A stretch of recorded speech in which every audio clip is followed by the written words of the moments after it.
apologies I can't be there with you guys in real life, but hopefully this is still of use to everyone, even over Zoom. So we'll kick off, and I'll just give a short presentation and then leave some time at the end, hopefully for some questions. So I'd like to start by acknowledging the traditional owners of the lands on which we're all meeting today, and pay respects to elders past, present and emerging. So for discussion today, we're going to cover off on becoming an ethical wildlife tourism leader. And this presentation is from me on behalf of Zoos Victoria, not as people that have got it all right and got everything sorted and ready to go. It's sharing our insights and reflections on this journey that we're currently on and will be on for a long time.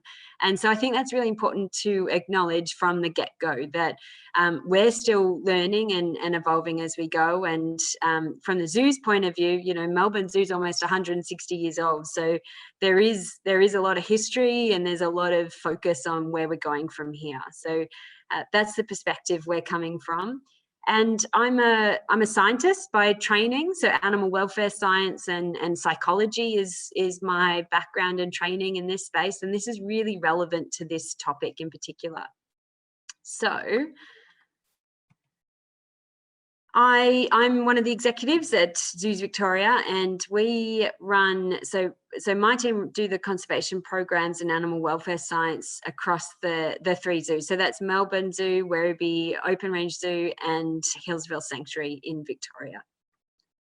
So we're going to cover off today 5 fundamentals to becoming an ethical wildlife tourism leader. And here they are up here. No surprises as we move through, but here are the top 5 ingredients that we've really drawn out of quite a long and extensive process and a lot of research. And today we'll just cover off on a couple of key points for each of these 5. And this can be applied to both captive and wild settings, which is really important. The fundamental principles remain exactly the same, whether you're managing wildlife tourism in a captive facility or in the wild. So let's start off by acknowledging how complicated this topic is and how important it is to be aware that we all have different starting points, different aims across our organisation in what we deliver for tourists and for the wildlife around us. Also, the cultural differences are really important to acknowledge, with the different values associated with interaction or management of wildlife. But overall, what aligns us all is this wonder for wildlife. And this is why we're all here and why we do what we do, because we recognise the importance of sharing wonder and awe for wildlife around us with tourists that come to visit us. So really important to have that as the shared goal and focus for us all.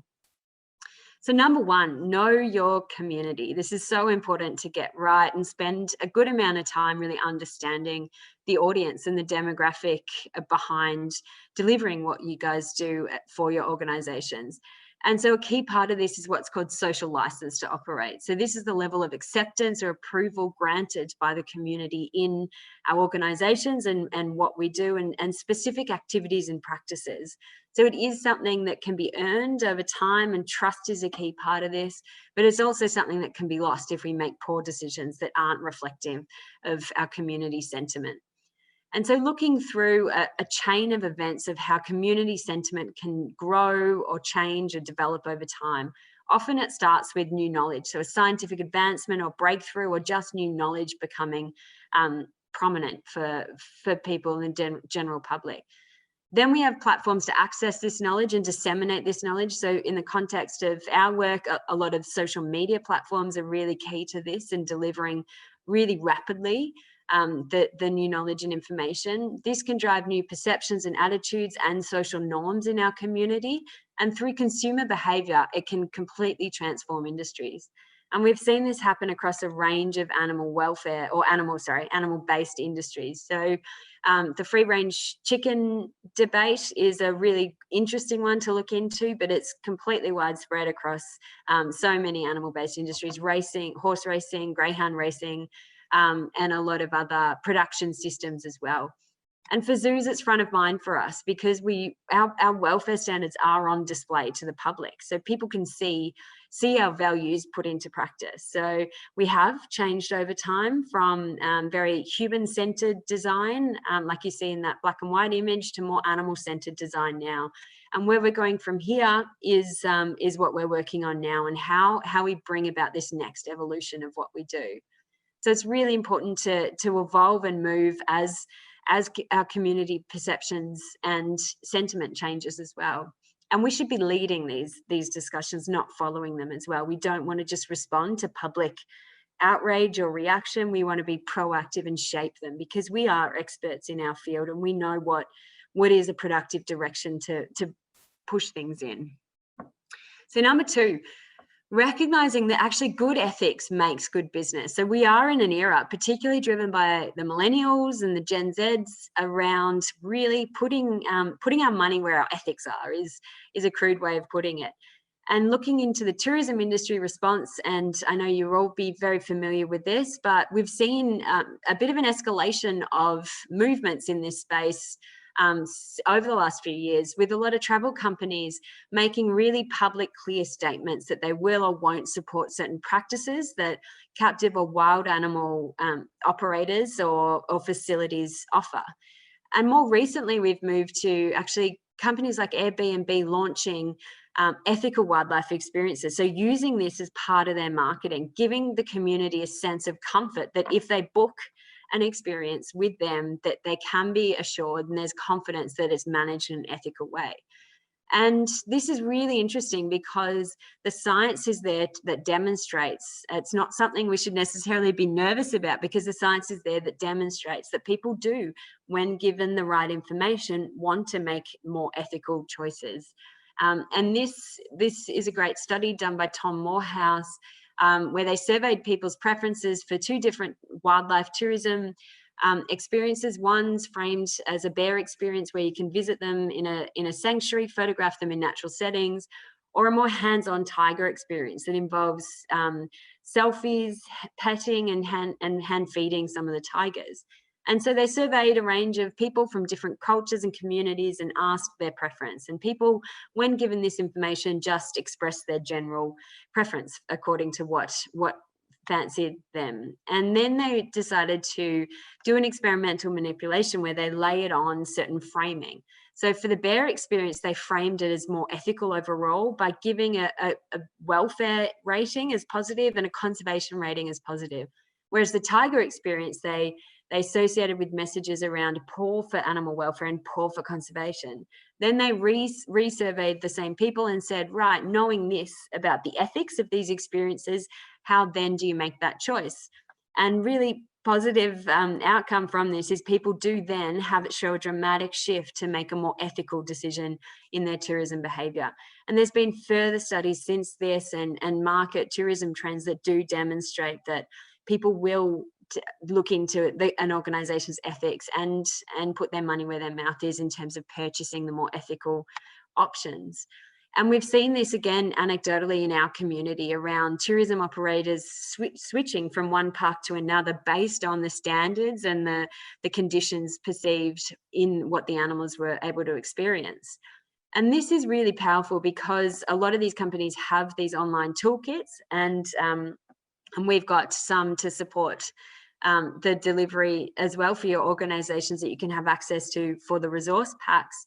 But the alignment with these animal welfare organizations like Wild Welfare and World Animal Protection are really important because they're aligning themselves with experts to help support and give public confidence that they can feel good about engaging in these more ethical experiences.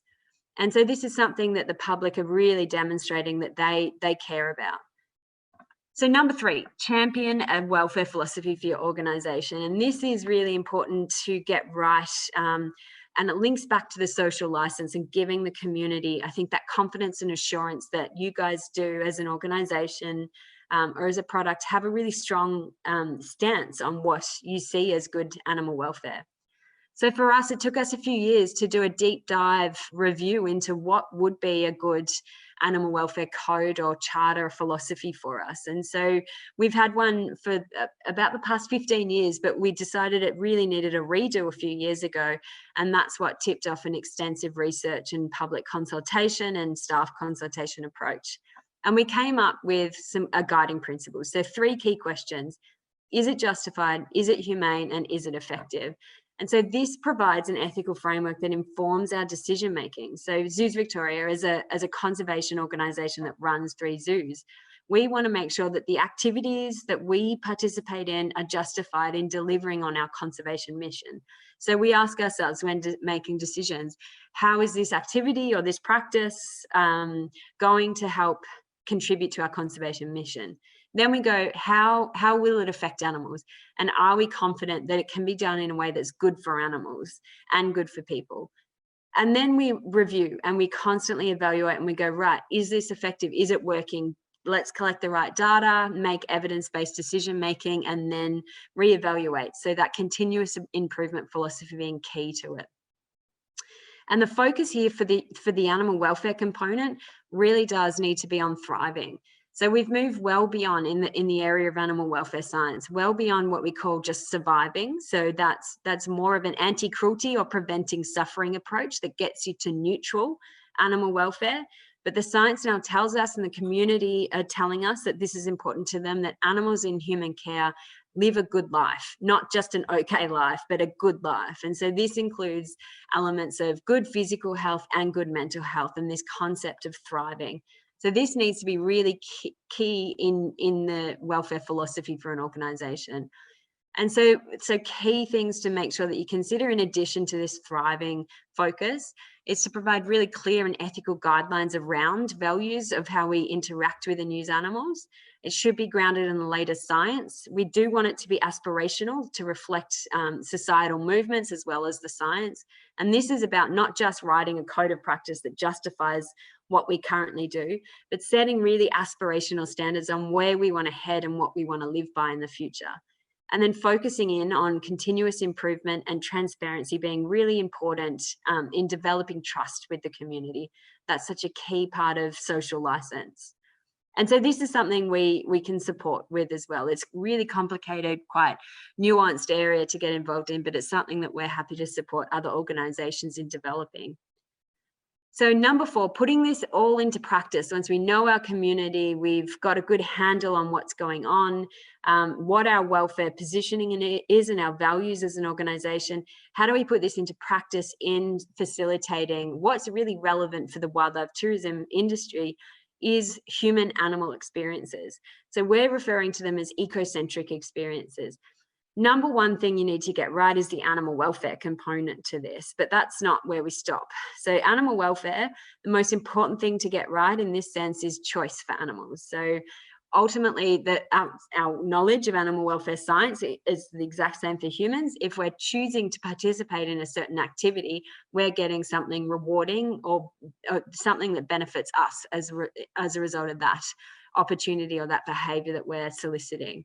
So choice is so important in this, and that's a really key fundamental part of it. But we do have extra resources that we can provide you guys as part of this workshop that gives much more detail on how to really safeguard animal welfare in these experiences.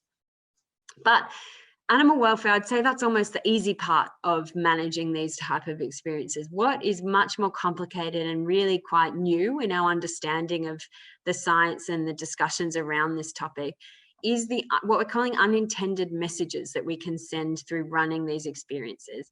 So this triangle graphic on the left depicts what we call an anthropocentric approach to the world around us, where humans dominate animals or above animals or are separate to animals.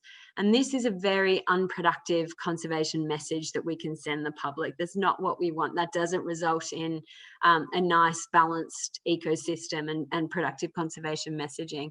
What we want is this circle diagram, which represents humans as part of nature and as part of an interconnected system. And this is what Indigenous people across the entire world know is a productive, and this is the value that a lot of those different groups and cultures live to.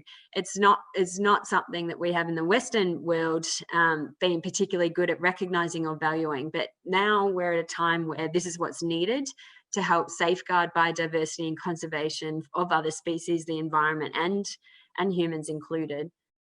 And so we need to be aware that the messages, how we present animals in wildlife encounters and experiences, even in just images and signage, and how we talk about animals, can have unintended consequences. And this has been a topic of intense discussion and debate with species like the big cats, as well as great apes and elephants.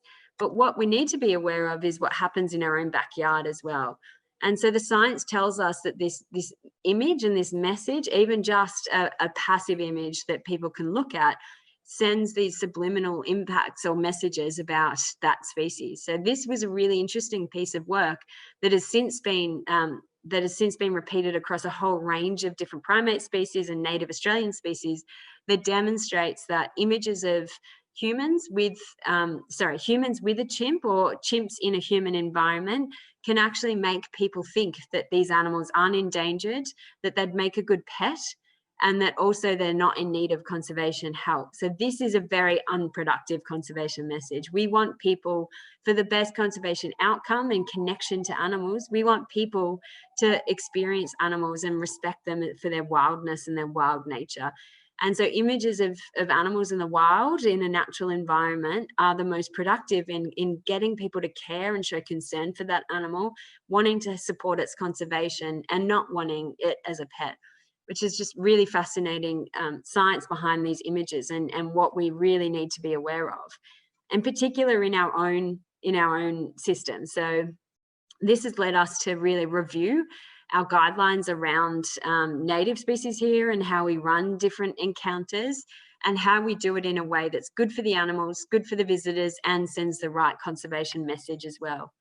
So here are some really key tips and guidelines that we won't go through in detail, because we are providing this as part of the resource pack for you guys. But top 8 points for sellers in how to frame these ecocentric encounters that can have a good, productive conservation message and good for the animals. So this is about inspiring awe, ensuring that animals get something positive themselves out of the experience, that it's not a human-centered approach, that it's about the animals and what they can get from it. And this is about choice, again, in the animals. Any direct contact should be solicited by the animal, not the human. And don't underestimate the importance of building excitement for visitors and building up that experience and that anticipation.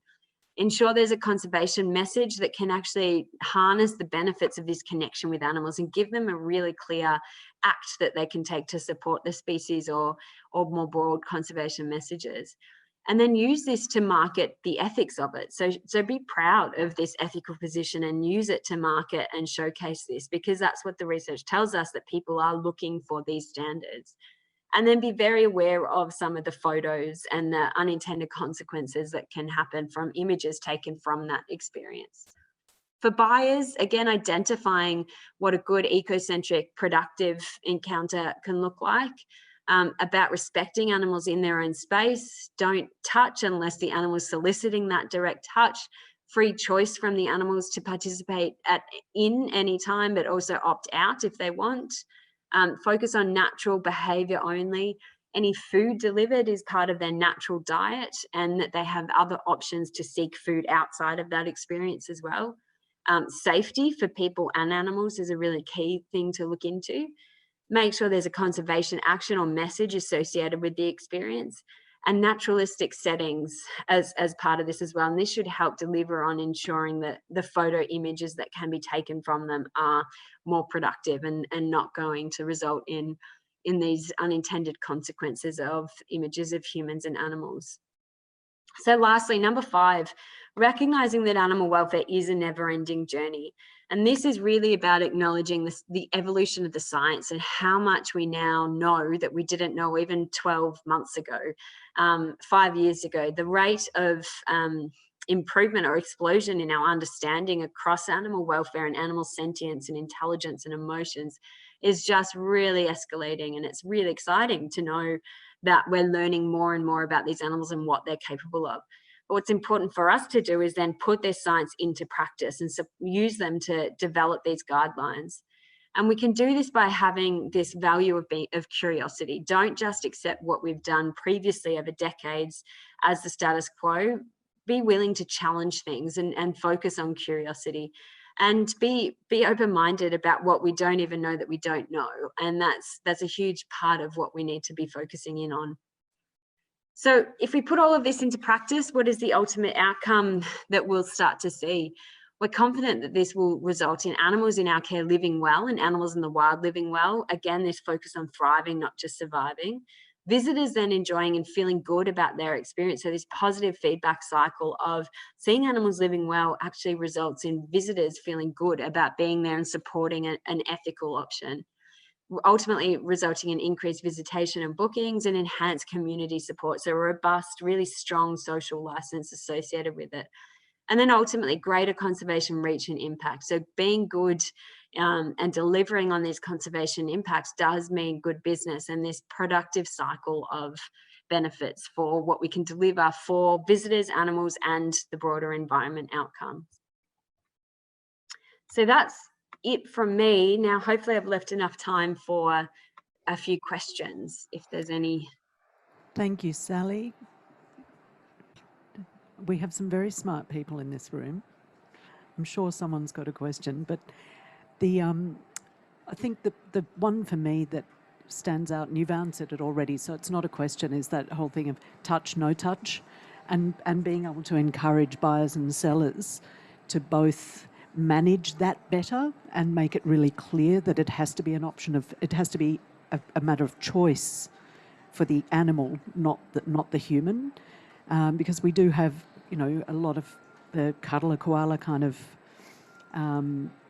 photo ops that are really sought after. So how do we educate buyers and buyers of travel to message that out across their client base? Yeah, it's a really key point for us as, you know, we're responsible for the welfare of the animals in our care. So we've done a lot of research into the welfare implications and opportunities associated with animals involved in these experiences. And the overwhelming finding is that the animal has choice to participate. They have good welfare associated with these experiences. If they don't have choice, that's where we find the detrimental or the implications associated with it. And so us as, you know, responsible for the life, these animals' lives in our care, but also applied to if we're utilizing wild animals in these experiences as well, it's the same concept. It's about free choice for the animals, and that's really important. And the science tells us from the visitor's side of things that actually touch isn't that important. So we've done a range of different experiments that look into a few different species in what does touch actually deliver and what's the important components of the whole experience. And we've found that the actual storytelling, being in a special area where other people don't necessarily get access to, can contribute to a really positive experience as well. So it's not all reliant on this touch element. There's plenty of incredible experiences we can deliver without that. So I don't think we should be so reliant on that, but also aware of how we set up the whole experience and make animal welfare and the ethical element of it part of the experience. Again, so the feedback cycle of the human psychology and benefits of it, feeling good about participating in an experience that's actually good for the animals. So there's a lot of human psychology research behind that being a great outcome. And a lot of that is covered in the materials that you've shared with us, isn't it? Yeah. Yes, yeah. So John has a question. Hi, Sally. John Fitzgerald from Tourism Tasmania. Thanks for that. You're doing brilliant work there, so congratulations. We try to not show any wildlife being handled. The exception is when animals are being sort of nursed or cared back to health. Where does that figure in your mind in terms of, we do utilise some of that imagery because people are doing great things in, you know, caring for orphaned animals often or injured animals. So what do you make of that sort of use of imagery? Really good point. Really important question, and you're spot on. That's a situation that we are much more comfortable with, and actually do encourage when there's an individual animal in need of care, showing and giving the public that assurance that that our experts and that animal is getting the best quality care. So, but being really clear with the image that it is, you know, a vet or an expert handler or carer that's treating that animal, and it's been done in a way that is managing the welfare of that animal. So not, you know, kind of using it and posing for various photos, but it's the photo captures that animal undergoing care from that expert who's focused on that animal as well. But that we've found is actually so fascinating. We've seen a real escalation in this response. It triggers empathy in people because we have this innate desire to want to help animals and others as a social species that humans are. We saw it firsthand in the bushfires that our vet teams responded to across Victoria, and the imagery associated with seeing animals in horrific danger and pain associated with fire-related injuries, and then giving them the sense of assurance that trained experts are there to help, actually really gave that really important positive feedback cycle of, you know, we've got this, we respect animals, they're good, they're under the care of experts, and that can help ultimately enhance that confidence and care for animals, and also for organisations that deliver in that message. So it's really important differentiation there. So clarity of context. Absolutely. We've just had the 1 minute call for the rest of the meetings, so people are going to have to move on. Sally, thank you very much. That was a great presentation. Really appreciate it. Thank you. And everybody who attended, if you would please scan the QR code and share your thoughts on the session.